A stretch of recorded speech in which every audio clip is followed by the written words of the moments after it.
বইমেলার বিবর্তনটা অনেকটা কীরকম বলো তো, অনেকটা পুজোর বিবর্তনের মতো। আমি ছোটোবেলায় পুজো যেরকম দেখতাম, এখন তো পুজো যেরকম হয় না।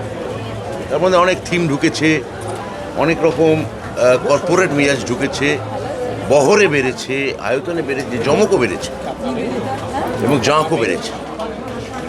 তো বইমেলার ক্ষেত্রেও তাই। বইমেলা আমরা ছোটোবেলায় যে বইমেলা দেখেছি, সামনের বছর বইমেলা 50 বছর হবে।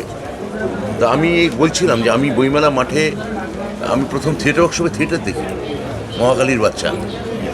হ্যাঁ, এবং আমি হিসেব করে বলতে গেলে মহাকালীর বাচ্চা হচ্ছে 77-78 সালে পড়েছি, তখন আমি 3-4-এ পড়ি।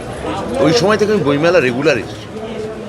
তা আমি চোখের সামনে এই পাল্টানোটা দেখেছি এবং আমার মধ্যে এই পাল্টানোটাকে ওয়েলকাম করা উচিত। যে এই যে অনেকে বলেন যে পুরনো বইমেলা কেন নেই, এর কোনো মানে নেই। হ্যাঁ, যিনি বলেন তার ঠাকুরদাও তো নেই, তো কী করবো আমরা, নেই, থাকলে ভালো হতো। হ্যাঁ, তো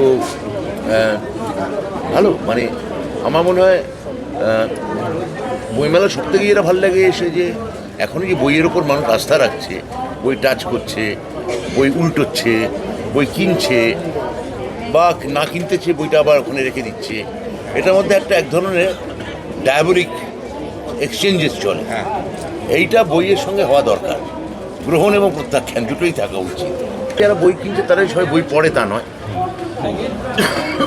কিন্তু একটা জায়গায় এসছে বই, সেখান থেকে মানুষ যে এখানে এলে বই কিনতে হয় বা বই, এই অভ্যেসটাও তো হওয়া দরকার।